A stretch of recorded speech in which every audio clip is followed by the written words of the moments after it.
3 days ago, she was like, Lucie, we are so lucky to be able to eat the foods we want to eat. If everything were to disappear tomorrow, what would you do? Social media. Social media is gone tomorrow. I would become a... Oh. Yeah. I don't even know what that entails. Your journey, your speed, your story. Find your pace.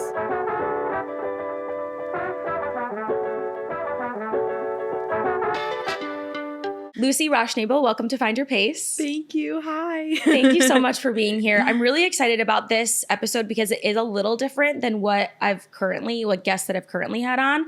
But your early 20s are a weird time. We all know this. And you're not just living your life, you're sharing it, building something from it, and navigating pressure in real time. You're in this phase right now of building your life and your brand in New York City. You share everything from friendships, moving abroad, fitness, but what really stood out to me specifically is how real and balanced that it all feels.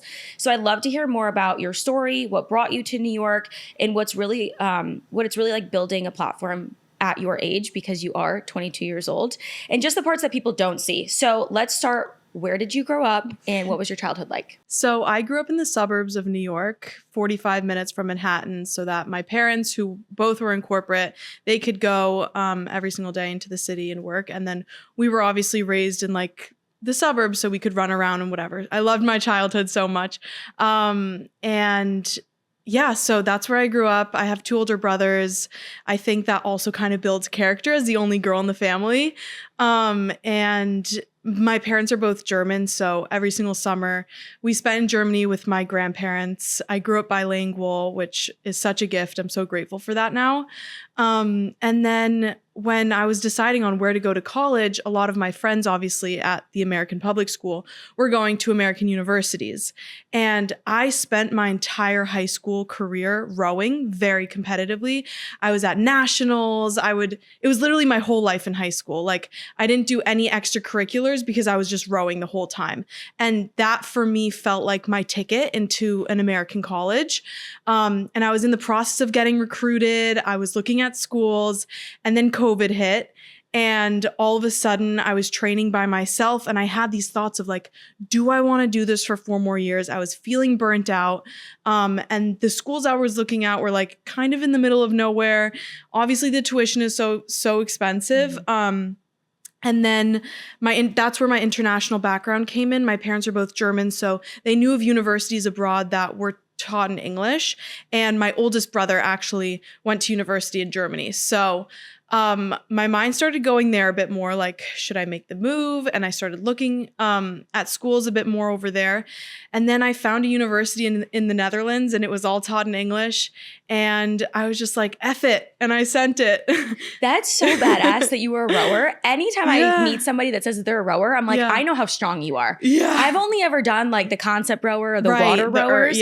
But like, you're doing it in actual water. Yeah. Right? Do you still row? No. So after high school, I was like, I stopped working out for an entire year because I was that burnt out. I was also on top of that doing lightweight rowing. So I had to be under a certain weight. So hardcore exercising, a little bit of dieting mixed into that, being like young. And so when I got to college, you could probably imagine, like, I was just like, I'm taking a break from everything. And I kind of went to the other side, like it was an all or nothing kind of mindset. If I wasn't working out that hard, then I wasn't doing anything at all. And so for the first year of college is where I kind of experienced like a lot of, I don't know, I had no idea how to balance all of the alcohol and all of the junk food and whatever, and your social life and working out and student life and whatever. And I think that's kind of what started my fitness journey halfway into my university degree, because I was like, I don't know, I gained a lot of weight in a year, and I kind of lost myself. So that was kind of the start of it all. But yeah, rowing was awesome, and it taught me so many lessons, and I'll never like regret it, or it was genuinely, it shaped me so much as a person. I think it taught me from a very young age of like, how you do one thing is how you do everything, how to show up for other people. Like, there's no I in team. And it just taught me discipline and waking up early before school and how to balance all of that. So it's definitely something I keep near and dear to my heart, but I don't do it anymore. What does fitness look like in university in Europe? Because I know there's like cycling is really big, a lot of outdoor activity, but like are there gyms or are people actually like working out regularly there? This is really interesting. And I want to tell, so in Europe in general, I noticed that people are just more active in their day-to-day life. So people are biking to the grocery store. They're walking to the doctor's office. They're not going in their cars. Like people have cars for longer trips, for weekend trips or something like that. But I found that a lot of European cities are built so that you can access places by foot or by bike. And as a result of that, I think people are less in the gym because they don't feel like they need to be because they're moving around so much in their day-to-day life. And I found that in the US, people are just sitting at their desks all day, or like a lot of people are sitting at their desks all day. And then they're like, shit, I need to go and work out for 2 hours. And then it's like this hardcore workout for 2 hours. It's kind of like that all or nothing mentality. And in Europe, it's just kind of more intertwined in your daily life. There's not that like, I mean, obviously now there's more of a diet culture because everything is globalization. But I think there's not as much of a diet culture and like workout culture as there is in the US. Agree. Yes. Agree. We basically live to work, whereas Europeans work to live. And that's actually one of the best things about like my past is my mom, when I was graduating high school, she offered me either a trip to Italy or a graduation party. And she goes, which one do you want? I said, is that even a question, Mom? Yeah. We're going to Italy, of course. So she takes me to Italy, and that was my first out of the country trip. And it is just huge culture shock. You know, I'm 18 years old, supposed to go to college. I didn't want to go to college. And I remember we visited the Vatican, and I had this overwhelming like spiritual experience of just obviously going to the Vatican. I grew up Catholic, and then just seeing that how their cultures live, and like they genuinely just want to be happy and healthy and just live their best life. I broke down in the streets and I was like, I don't want to go to college. Didn't end up going to college. No way. Swear. I had no idea. Yeah. But every time I go to Europe, it's just a good reminder of like, wow, we literally live a sedentary life. We just sit all day, and then we do these 1 hour, 2 hour, really hard extreme workouts, and we wonder why we feel like crap all day. Exactly. And our bones hurt, our bodies hurt. So no, I was just curious if any of that has changed because every time I go to Europe, I'm like, are there gyms here? And they're usually really tiny because no one's ever using them. Literally. Well, okay. Did you spend 4 years? Yeah. So 3.5 years. Okay. I was in the Netherlands. One of the biggest things I actually noticed there, like a culture shock, or not a culture shock, but one of the biggest realizations I had after a year of living there, I was like, wow, people really live this way. It's not just like some fairy tale vacation that Americans romanticize, like Euro summer, Euro this, whatever. It's like people live like this. People walk on cobblestones to the bakery in the morning to get their fresh bread. Like that is someone's reality. And we're over here just being like, that is so far-fetched. Like that could never be me. And then obviously work like a dog day and night, make a lot of money so that you can afford a 2-week Euro summer trip, stay at these luxurious hotels when in reality, like, you don't, I don't know. Another thing my parents really taught me is because I spent all of my summers in Europe is that you don't need to spend thousands and thousands on a Euro summer. Like you can do it a lot cheaper. Agreed. And you'll still get the same charm out of your vacation because it's not in the luxurious hotels and stuff. No. When you were going to school there, did you take a lot of weekend trips to other countries? Not as much as my other friends who went to American universities who studied abroad. They were on a flight every single weekend going to a different country, which I kind of understand because when you're in Europe for 6 months, you want to do that. But some of them were kind of acting like they're never going to be able to come back ever again. They were like, bum, bum, bum. And I think what's really special is like really learning a city and like making a home out of it and getting to know your local coffee shop and getting familiar faces. I think that's when you can really learn about a city rather than just, seeing the 3 hot spots every single weekend. But yeah, I traveled some and but I mostly just stayed put and really made a home out of where I was studying. I just think it's so bizarre how in the States, traveling from state to state is so expensive and it's such a pain. Yeah. But then you go to Europe, traveling country to country could be a 3-hour, $20 train. It could be a $60 flight. Yes. And it's so much more accessible. So that's why I asked, because a lot of people Unreal. obviously take advantage of that. And, you know, Yeah, for sure. it's unfair that we live in a I place that makes it know. so hard. Mhm. Well, outside of that, is there any part of you that regrets maybe not going to college in the States? No, not a single ounce of me. Like literally, it's the reason why I started social media. It's the reason why I think I was able to become like this version of myself, or just like myself so much. I think when I was growing up and I went to an American public school in this predominantly white suburbs, and everyone was kind of the same in a different font. And then when I went to my international university, my best friend is from Peru, my other friend is from Paris, my other friend is from Madrid. Everyone was coming from all different parts of the world with different mannerisms, different senses of humor. You had no choice but to be yourself. Mm-hmm. And I know at a lot of American universities, it's like this sorority culture where, you know, you have to fit into this one sort of person to be accepted into that sorority. And I think that's really hard when you're that age. You want to fit in, but I had no choice but to be myself. And then I attracted like my bestest friends ever because and so I regret none of it. Amazing. Well, what brought you to New York City? So my parents live in Brooklyn. When I went to university, both my brothers have been out of the house for a while. I went to university. They were like, we don't want to pay the taxes in the suburbs. Let's move to the city. They moved to Brooklyn. And then when I was at university, I started doing social media. And every summer I would come back, and all of my friends had internships here in the city. But I was like telling my parents, I was like, guys, just trust me. I want to do this social media thing. Let me just grind every day on this. And my dad, who's an entrepreneur, was like, yay, Lucie, go, go, go. My mom, who's like has a background as a lawyer, was kind of like, are you sure?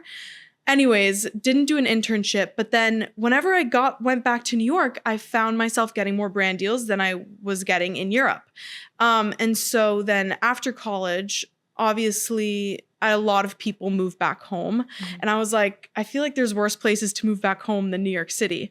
So I was like, I'm just going to try it out. I'm going to try out social media for a year in New York City, moved back home with my parents, signed with management, and started making a great like living out of it right out of college. And I was like, this could work. And that's why I kind of went back to New York City. And on top of that, my boyfriend is here. So the long distance had to end at some point. Yeah.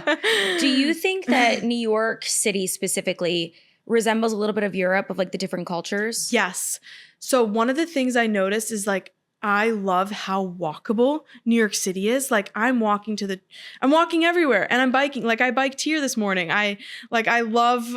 I think that makes the biggest difference in my life, in the quality of my life too. If I can spend the first 20 minutes of my day outside rather than in a car, I'm a happy gal. So that's like one of the biggest things. And then also like New York City is just a melting pot. I don't even really associate New York with the rest of the US. It's just like, it's different. Like you have people coming from all over the world.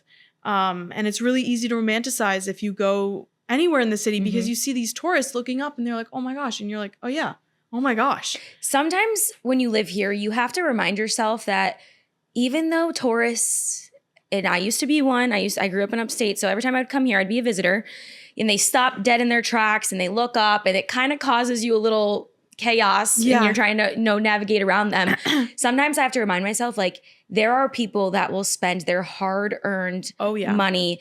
They'll wait their entire life to come visit New York City, and we get to live here. So it's literally like, okay, take a breather. Just because they, delayed my walk 30 seconds, it's not the end of the world. Keep moving on. But I think one of the best things that's come out of social media is romanticizing the little things. So like you said, in Europe, like it is true. They walk on cobblestones to get fresh bread. In New York City, we could do that. Yes. We have that. So this is as close to Europe as it's going to get in the city, as much as people love to hate on New York. The small things are what make people stay here. Oh yeah.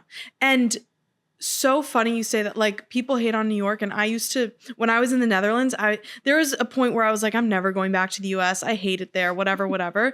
And now I'm back here and I'm like, I love my life. I'm so happy. Like, arguably, in a different way, I'm equally, if not more happy than I was in Europe. And I think a lot of people have this idea that you can only have that healthy lifestyle if you're in Europe.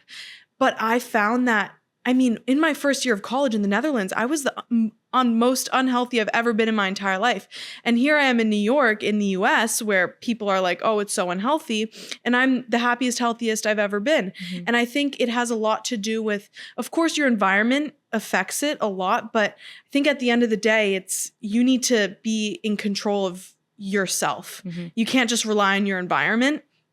And so in the grocery stores, for example, it's easier in the US to get the junk food, to get the unhealthy option.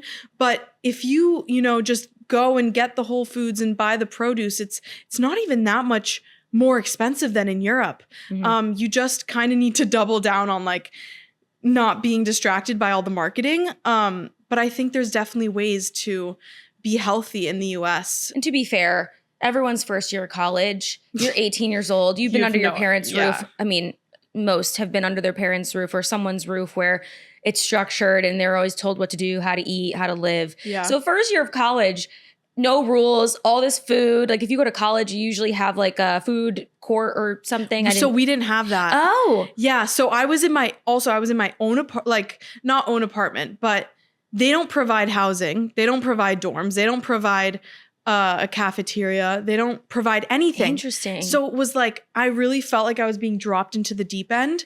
And they're just like, that's another thing. They were so hands off. I feel like in the US, they're like, if you need absolutely anything, like we have a button for this, you can call this. If anything goes wrong, we are here for you at your service. And in Europe, they're like, school starts this day. Find your own housing, figure out the grocery situation, figure out your credit card. Like I was going to a whole different country, new phone number, knew this, knew that. Like everything was so new and no one was telling you anything. So it was really scary at the beginning. And at times I was like, what am I doing? But it definitely forces you to grow up and mature a lot faster. Of just like, yeah, my parents are 5,000 miles away. I have to figure this out. I have to build my own community here because that's the only way I'm going to survive. And I think that's what also created such special bonds between my friends. Yeah. I found another girl and she's from Peru, so she was even further away from home. We had to cling on to each other and be like, this is how we're going to help each other. And yeah. When you were in Europe, you were doing social media. Did you make any money from brand deals at all while you were over there? Or did that only come when you were in the US? I think all of my brand deals came from when I was in the US. Interesting. So even when I was abroad, I had like one or two from the US that I would film just in Europe.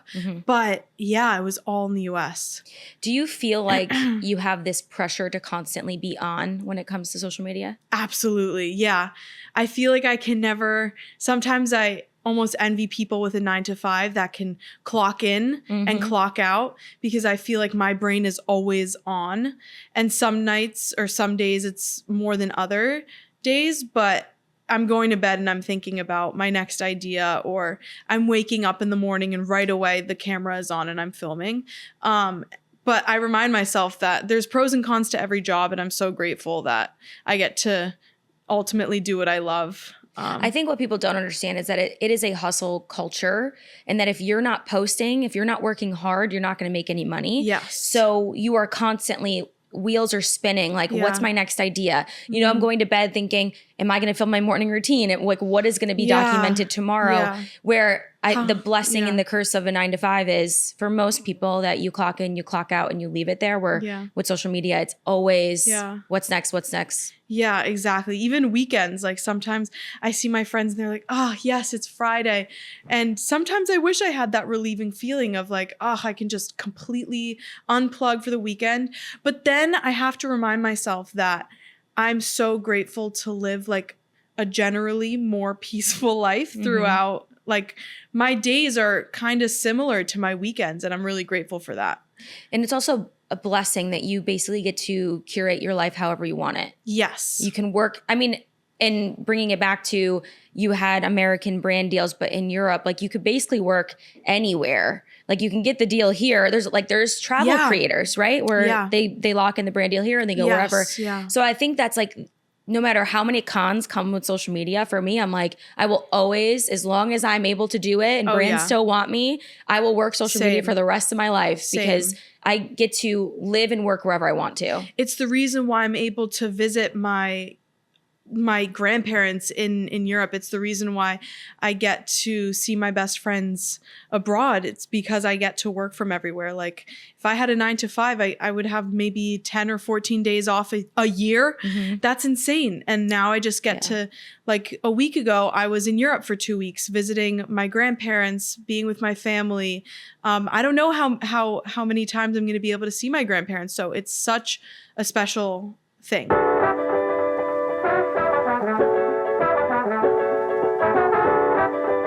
Are there times where you feel like you're in a rut or you're burning out? And if so, like, what is it that you do? Oh my gosh.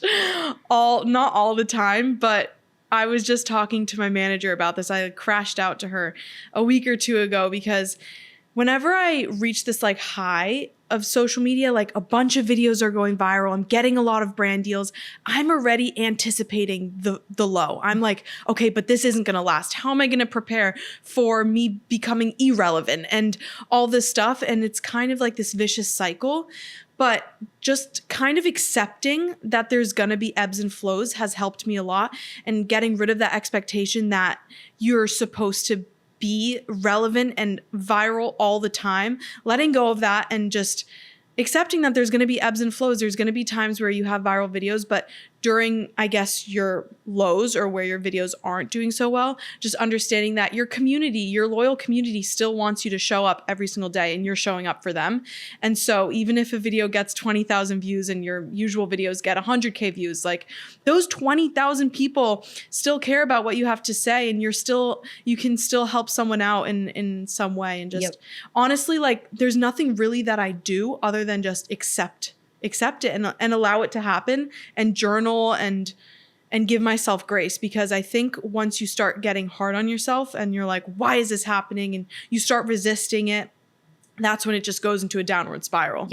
You have to just like accept it and just trust that there's going to be another phase soon. There will be. As someone, I've been doing social media full time for 6 years. So if I could give you any piece of advice, is that it will go up and it will go down. But there might be more downs than there are ups. But like you just said, the 20,000 views, to put it into perspective, somebody said this to me years ago. If your post only gets 100 likes, if you put those 100 people in a room, you would be like, that's so many people. 10 people, 5 people, 20 people.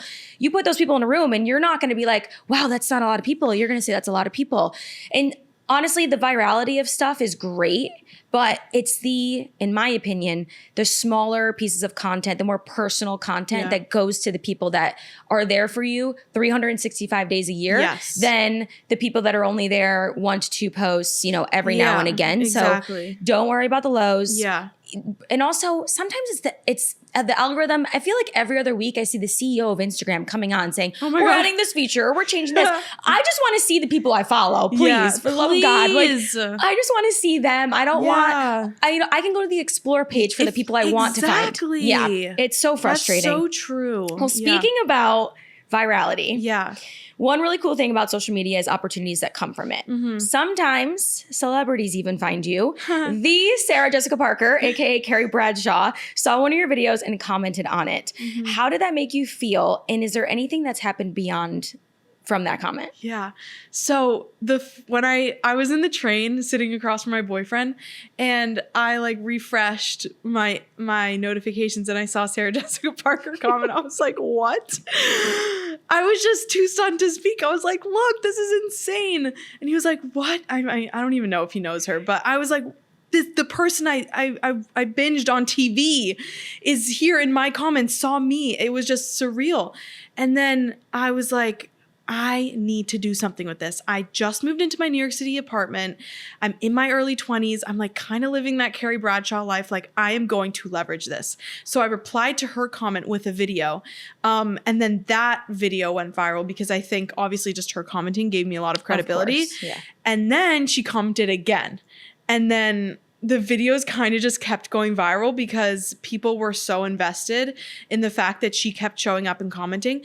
And what it showed me is that like social media really just like anything can happen, honestly. And this world can be so small. And it also kind of showed me like to not put anyone on a pedestal. Like for the longest time, you would see celebrities like Sarah Jessica Parker and be like, she's untouchable. She's like an A-list celebrity, you know, all this stuff. But at the end of the day, she's just another gal.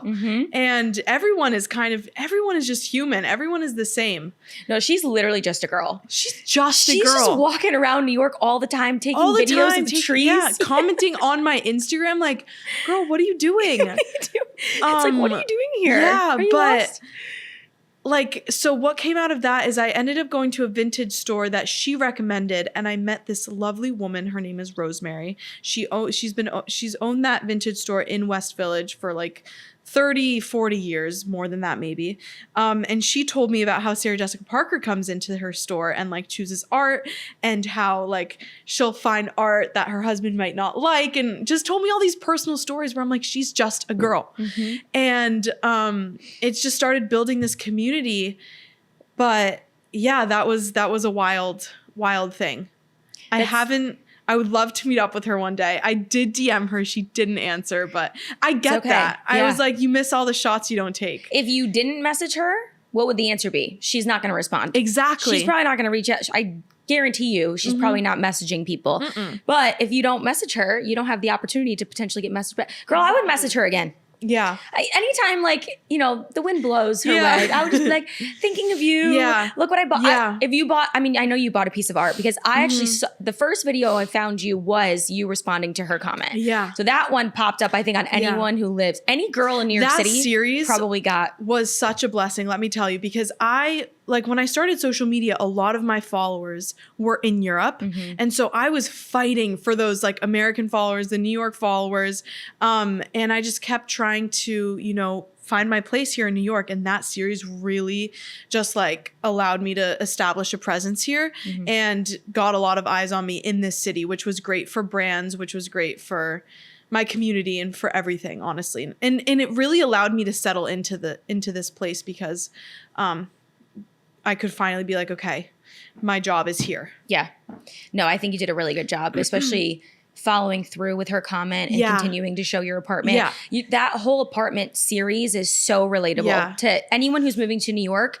Unless you're a millionaire moving to New York, everyone starts from ground zero. Everyone has a small apartment, finding cool things. But the way you did it, like, I love it. But another thing that you do, which I really love, is you showcase a lot of balance. So you have a social life, you have a relationship, you're obviously a hard worker, and you also are fit. And now learning that you're a rower is crazy to me. So let's talk about balance. What does balance mean to you? Balance means to not try and optimize everything. Like, as soon as you hyperfixate on optimizing one thing, you kind of like you can sacrifice a lot. So I found that, you know, I might not be 100% at everything, but as long as I'm putting my best foot forward and as long as I'm happy, that's the most important thing I found. It's not becoming the best version of myself. It's how can I become the happiest version of myself? Because I found that kind of like covers being the healthiest and being, you know, social with your friends and being a hard worker and making money and whatever, is like being the happiest version of myself. Because, you know, I could be shredded with a six-pack and be doing all these crazy races and whatever, but then maybe I wouldn't be able to go and join Aperol Spritz on the weekend with my friends, which brings me so much joy and purpose. And so I found that just being able to balance those two things. I love to work out because it makes me feel good, but I also love to have Aperol Spritzes with my girls because it makes me feel equally as good. I think I saw one of your posts that it was like a photo carousel slide and you had text overlay on all these things. And it said, sometimes going out for a glass of, I'm just prefacing. Yeah. Sometimes going out for a glass or two of wine with your girlfriends and laughing can make you feel just as good as like a workout. 1000%. I think people have become so obsessed with like regulating your nervous system and low cortisol this and lower cortisol that and red light masks and all this protein, crazy stuff.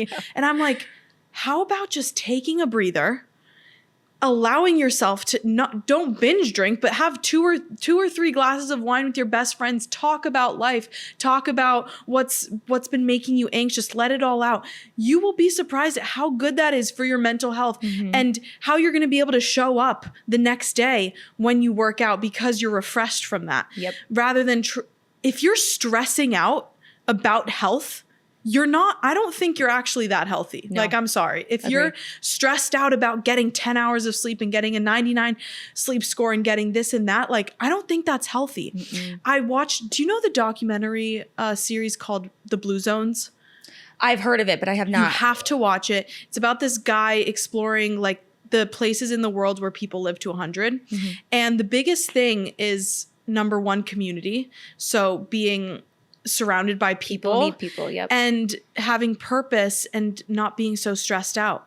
And I think those are just, everyone thinks it's like being like consuming 150 grams of protein and doing all this health stuff. When in reality, it's just like taking a step back and being active in your day-to-day life, eating, whole foods, but also allowing yourself to have a glass of red wine and just like not taking life so seriously. I think that's like maybe where the consumerism of social media could be a con for people, is because a lot of people go and represent that they live this very fit, active, healthy lifestyle, and they're constantly working out. They don't drink. They don't do this. When in reality, venting to your girlfriends on a Friday night after a long week could do so much more for your mental health than any 2-hour hardcore workout that you could do. Yeah, exactly. And I'm not saying like you have to drink in order to do that, but I'm just saying like, talk to your people, have fun, allow yourself, like, go and dance. You don't need to have alcohol for that, but bring just like back dancing, please. Bring back dancing. I want to go to a club, no phones, get a boogie, shake my ass, no one's judging me, sweat dripping down, hair to my neck. Like, that's what bring it back. Bring it back. Put phones in a little cubby when you walk in. I miss those days, and I know you're 22. Yeah.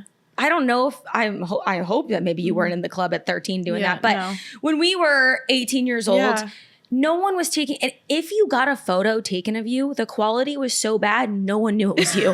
we would put every single photo on a Facebook album. No one cared. No one was like, don't post that of me. It's so bad. Oh my gosh. We didn't have any of that. So I am grateful that I grew up in that era. And I think it's time that we bring it back. Yeah. I think also like we all just care way too much now. Yes. We all, including myself, but like we all care way too much. And I think it's taking away a lot of our life and just like our mental energy. Because when our mental energy is being spent on how do I look, what am I going to eat, what am I going to wear, all this stuff, then you don't have energy to think about the good stuff, about your work, like whatever you're passionate about or something that brings you joy.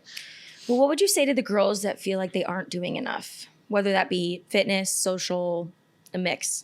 I don't know. Just chill out. Like, take a step back.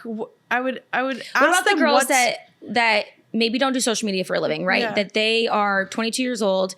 Maybe they have a job that they don't love and they're struggling to have a social life, but also stay healthy while also trying to do a good job at their work. They're just trying to balance everything and they just feel like they're not doing enough. I would say take a step back and ask yourself, what is the most important thing? Like, what do you want to prioritize? What's actually important to you?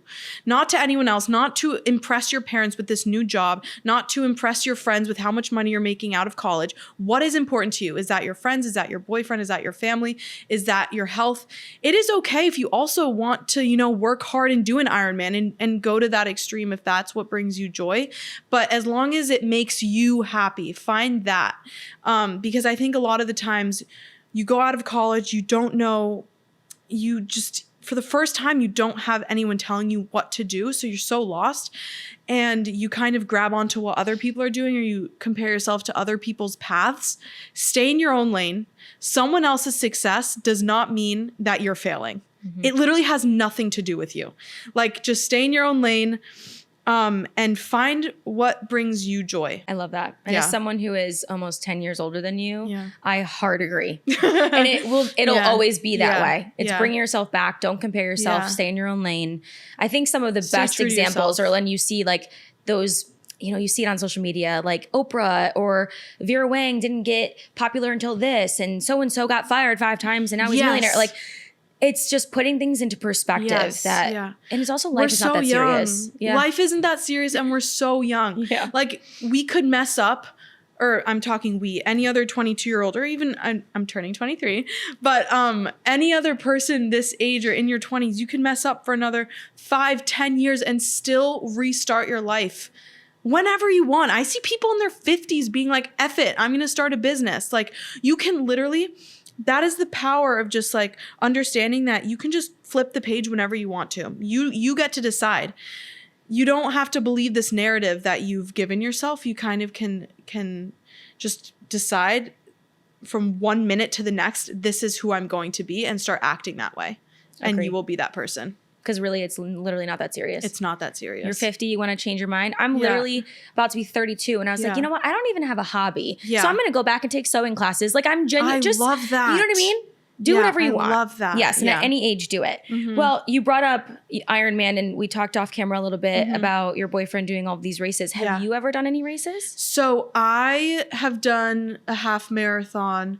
I mean, again, I grew up racing so much every single weekend for rowing, so that when I was getting back into fitness, I was trying to find that balance of like finding joy in moving my body again without immediately putting like a competitive aspect to it, or like these high expectations. So for a while I was just, finding out ways how to move my body without like a finish line.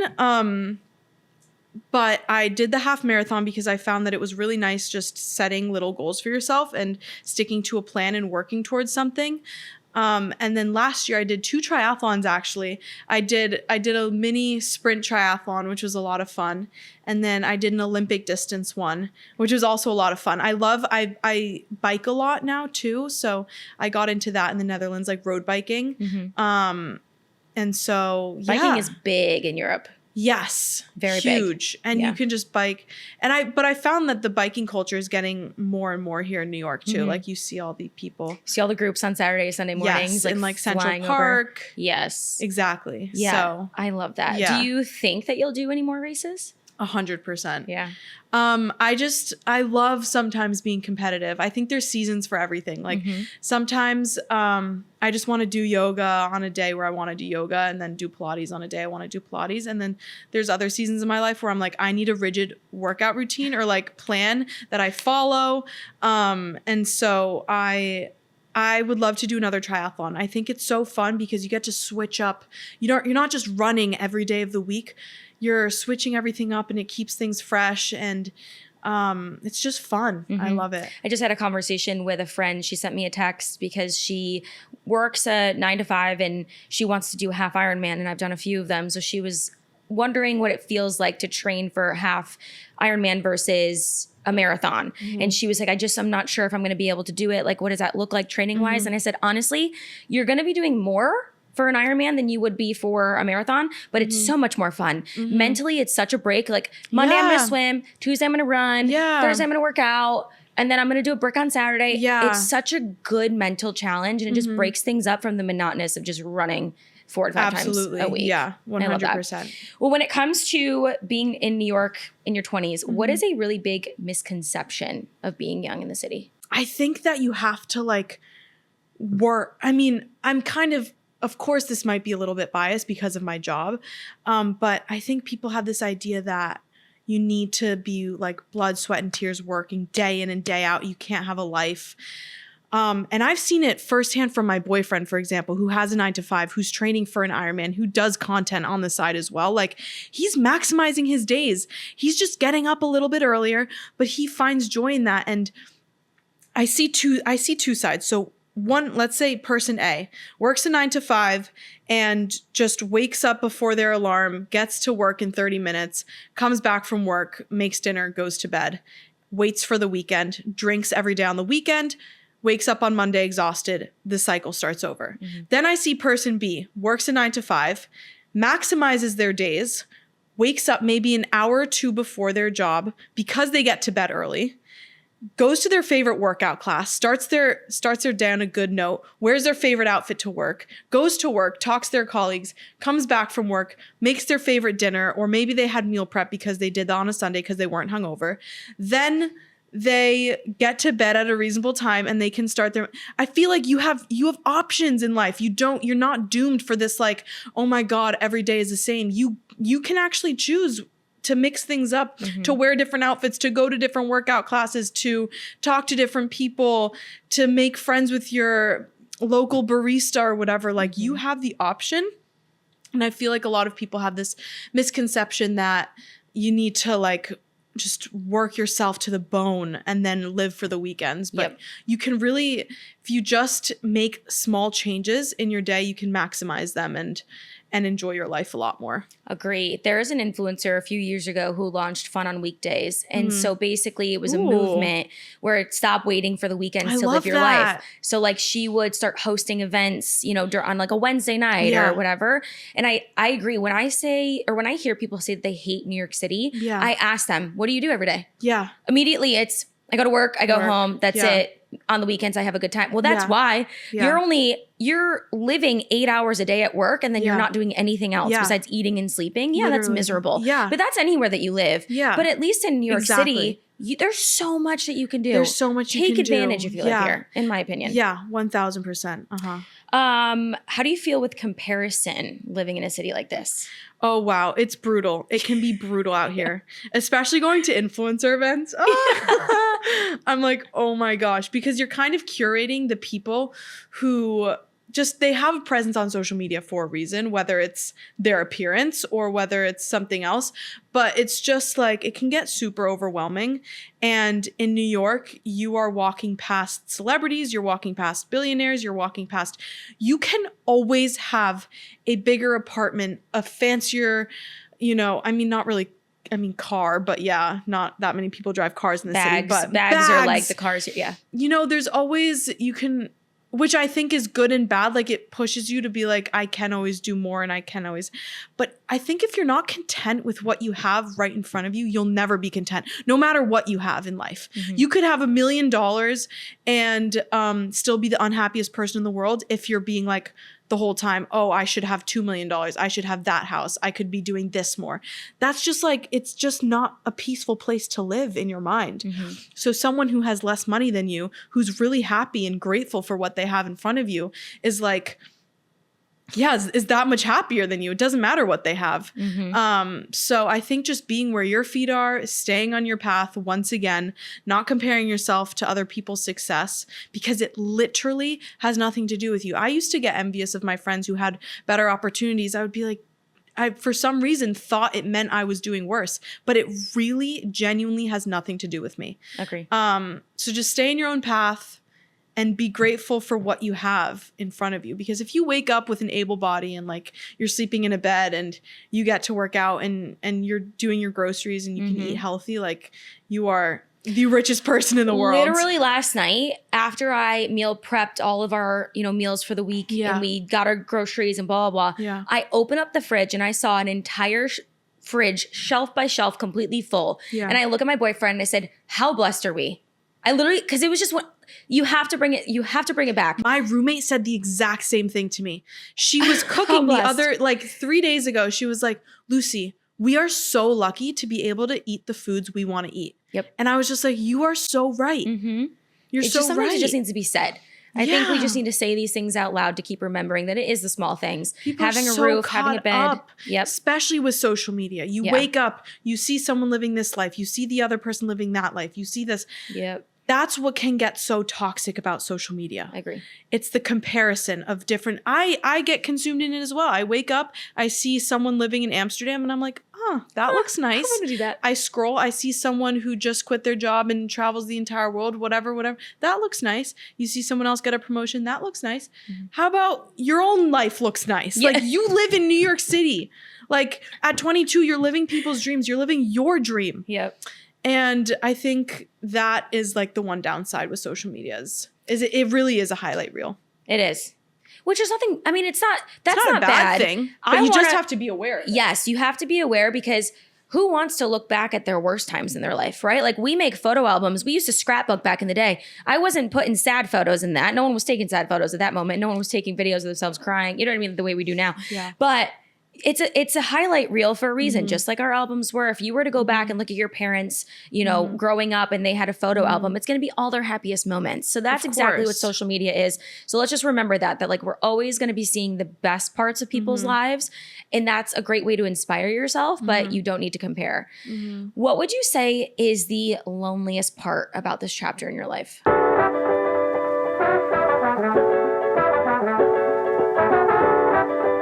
I would say that most of my best friends are in Europe because I obviously met them at university. And so I think last year, a big thing I learned was how to enjoy my own company. I'm a people's person. I love being around people, even if it's just, we don't need to talk, it's just the presence of other people.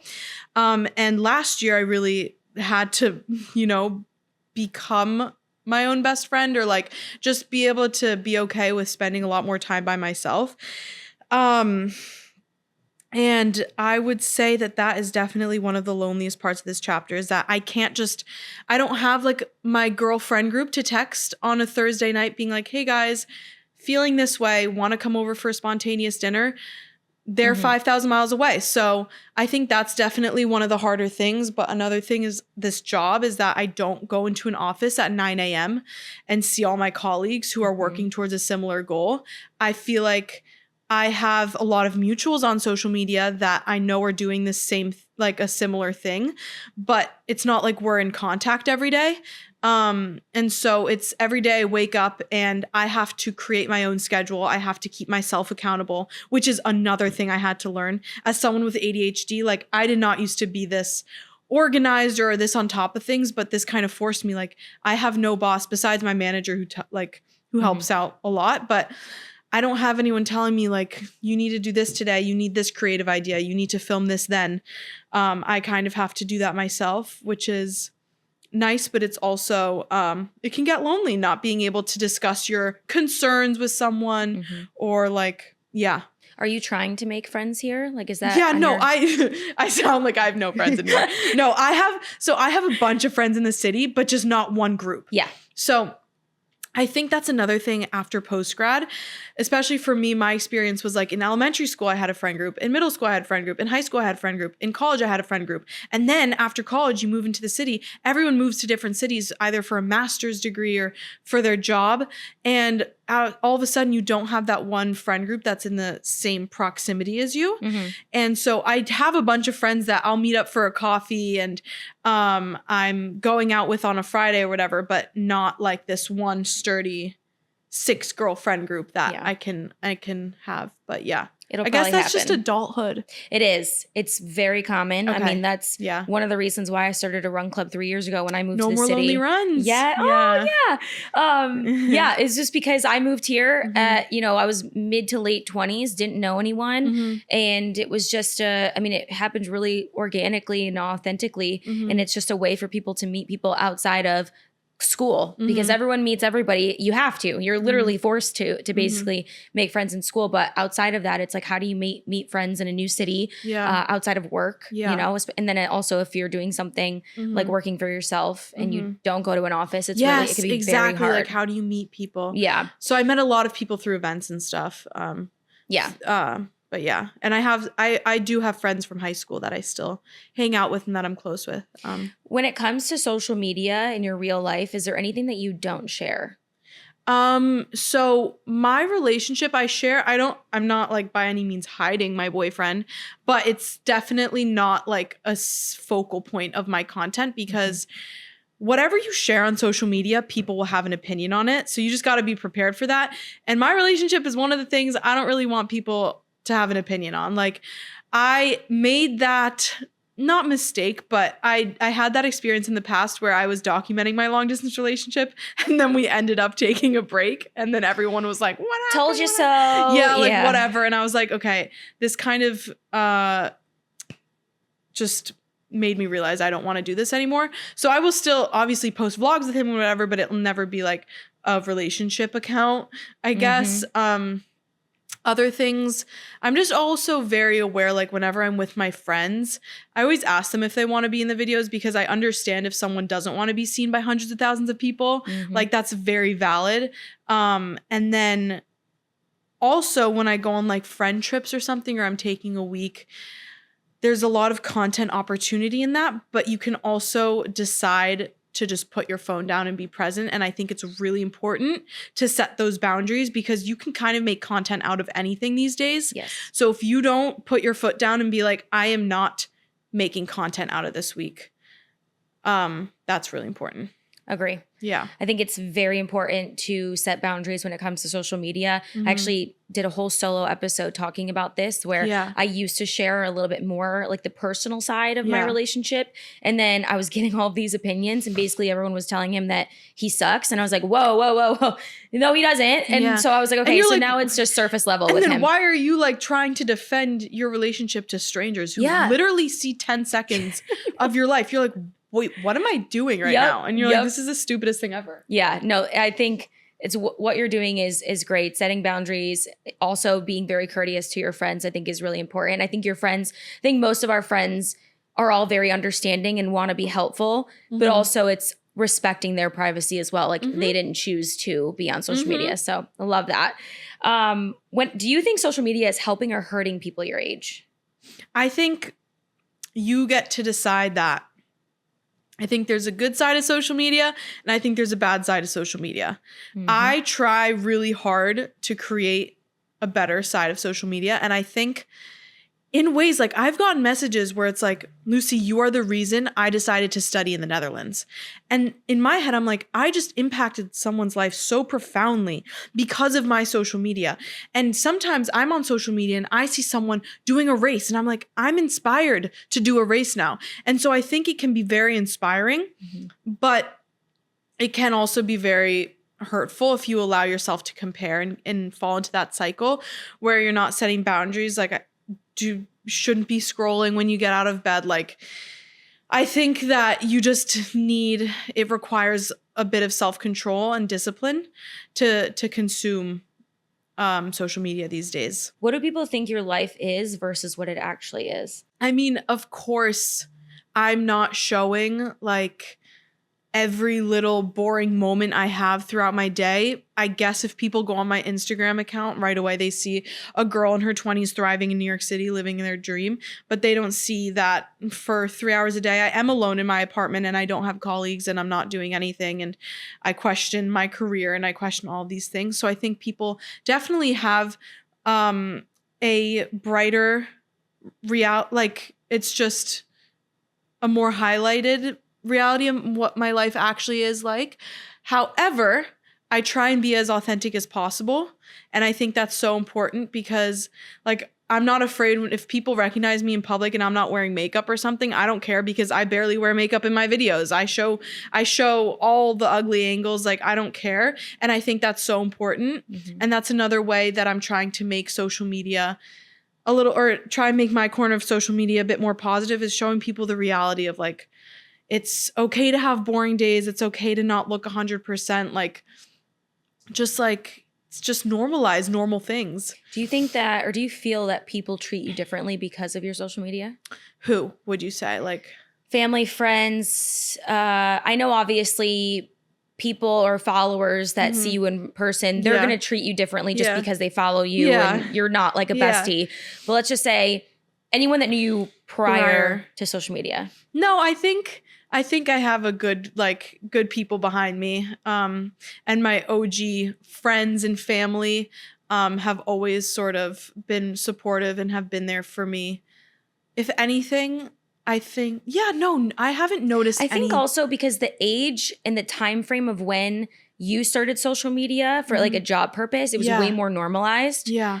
When I did it, when I started getting on social media, let's just say 10 years ago. People were probably like, oh my God. Really? People who I thought were in my inner circle were not in my inner circle. Yeah. True colors were shown. They were like, you're actually doing that. You're going to post that. That's Look at so you now, weird. So hosting cringe. your own I know. podcast. I know. I was going to make a video where it was like, go back to my math teacher who said I would never get paid to talk. Well, joke's on you because I get paid to talk for a living. You want to know my favorite quote in the whole entire world? If you judge a fish by its ability to climb a tree, it'll spend its whole life believing it's stupid. And I'm just like, I love that quote, that. right? Yeah. Because like I genuinely like I have ADHD. I was never great at school, failed out of physics, like cheating my way through high school and through college, whatever. I genuinely thought I was doomed. I was like, I'm going to hate whatever job I get if I even do get a job. I just genuinely thought there was nothing for me. But just because you're bad at one thing doesn't mean you're bad at everything. You can find your superpower if you allow yourself to. And give yourself that time to. That's a great quote. I love that quote. I actually, on my way here, I was on my city bike and I filmed. I was like, this is your reminder. Oh, I love that. That's a great quote. Yeah, right? If you judge a fish by yeah. its ability to climb a tree, it'll spend its whole life believing it's stupid. Because it's true. Yeah. What's that one quote where it's like Austin Butler said like embarrassment is an underexplored emotion. I love that too. Yeah. It's like, who cares? It's so true. Why are we embarrassed? Who cares? Truly.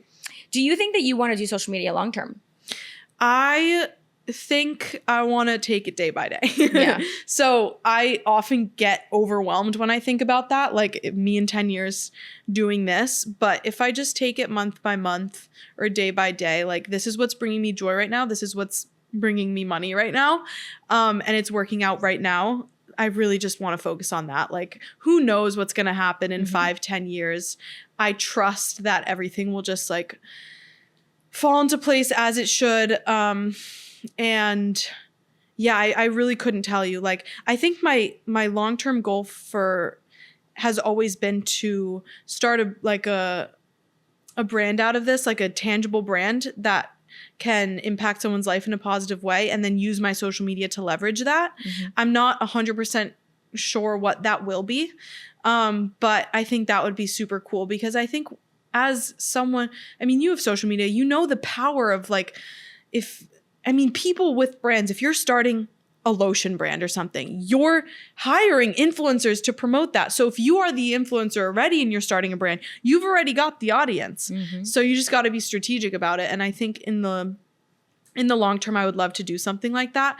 But I think as long as I don't let my life be consumed by social media, and as long as I make it a safe, positive place, I could see myself doing this long term. It's funny that you said that, because I was going to ask you if you ever thought about building something beyond social media. And a lot of influencers think that way, and it's because it's the truth, right? If you did build a brand, anyone who's building a brand, I think even Kim Kardashian said this, don't even try to start a brand if you're not going to do social media. Like we live in a world now where social media is the key to anything. Well, if everything were to disappear tomorrow, what would you do? Social media is gone tomorrow. What would you do? I would become a life coach. Oh, yeah. Love that. I don't even know what that entails, but I have always loved helping people. And I found that that's so when I first started rowing, I started rowing in middle school. I was a small gal, and I was at a new club, and they needed a coxswain. And the coxswain is the person who sits in the boat and the other people are rowing, and there's one person steering the boat. And they're usually small, and that was me when I was younger. And you cheer them on, you motivate them, but you also give them directions, whatever. So I did that for a few years when I first started rowing on top of my other rowing. And that's kind of where it all started, of like motivation, helping people, pushing people. And then in high school, I found that all of my friends were always going to me for breakup advice, for this advice, for that advice. And I genuinely loved giving it. I knew I had some friends where it felt like it was a burden if I brought a problem to them, where I've literally always told my friends, like, tell me anything. I'm here for anything. It's never a burden to me. I love helping people out.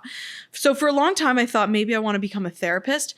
But now with social media, I found like I have so much experience in like the business and marketing side as well. And I have a lot of life experience from living in the Netherlands and whatever. People often ask me for career advice or for this advice or for that advice. And I think I would just love to do something in that realm of like just helping people.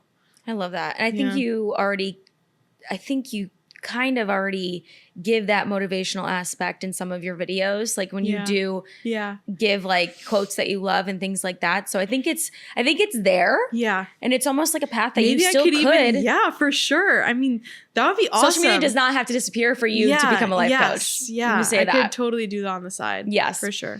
Okay. I want to do a fun little rapid fire. Yes. And these are like so unserious. Okay. So give it to me. What is your favorite New York City workout spot?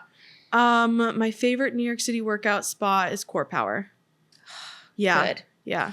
Instagram or TikTok? Instagram. Coffee or matcha? Coffee. Morning or night workouts? Morning. One thing you would tell your 18-year-old self? Oh my gosh. It's all gonna work out the way it should. Love. Most overrated New York City trend? Most overrated New York City trend. I don't know. I'm just thinking of the Labubus, but I don't think that's really New York City. Definitely. What do you think? Definitely was a thing here. Definitely a thing. Chinatown, everyone was selling them. What else is them. overrated? Like there's got to be some like bagel or matcha spot that's overrated. I don't know. Now it's Froyo. There's like a Froyo Oh my place. gosh. Yeah. So anything with a line. Right? I'm like, lines are, it's not worth, time is money here. Yeah, exactly. Most underrated habit. Making your bed in the morning first thing. Last one. What's something you're currently working on internally? I am working on loving myself where I am, not my potential. Just accepting myself as who I am right in this moment with what I have. And then allowing myself to work towards that potential, but loving myself from where I am. I love that. Mm-hmm. Okay, last question. Mm-hmm. This is not rapid fire. If there's someone listening, whether they're your age, younger, or maybe even older, and they could take one thing away from this episode, what would that be? Do what makes you happiest. If you live a life based on other people's opinions, you're living their life, not your own. Whether that's your parents' opinion, whether that's your friend's opinion, whether that's a stranger on the street's opinion. If you're living a life based on their opinion, you're living their life, not your own. You need to do what makes you happy. At the end of the day, I understand, obviously, wanting to make money, that's a huge thing of it. And I'm not shaming 9-to-5s if that's what's, allowing you to fuel your hobbies and whatever, but do what makes you happy. Film on the street. Who cares what a stranger thinks about you? Try out social media if that's what you want to do. Maybe you won't make any money for 2 years. Maybe your friends are going to say something weird about it and have something to say. But as long as you're happy, that's all that matters. It's really the key in life. Like, as long as you're content with yourself. Because you could have millions of dollars and have the best body in the world and the best workout routine and the best house. But if you're unhappy in your head and with where you are, like, you're no better, or you're not in a better place than someone with far less than you. I think traveling what brings that back to me is anytime I've traveled and I see people that just are genuinely happy to live their life, it's like, okay, it brings it back to reality. Yeah. Like, I don't need more money. I don't need more bags. I don't need whatever to validate that I have a good life and I love my life. 100%. Oh, yeah. I love that. Well, first of all, thank you so much for coming on. Thanks for having me. Of course. And I think it's really important that we don't discredit anyone's accomplishments or anyone's paths just because of their age. And that's why I really was excited to have you on as someone who is so young and you have so much life ahead of you. And I can't wait to see what else you do. So I really hope that people of all ages take this conversation and are inspired to just live a happier, more fulfilling life. Totally. Yeah. And be a kind person. Be kind. Yes. Be kind. Yeah. Well, thank you so much. Yay. Oh, that was so good.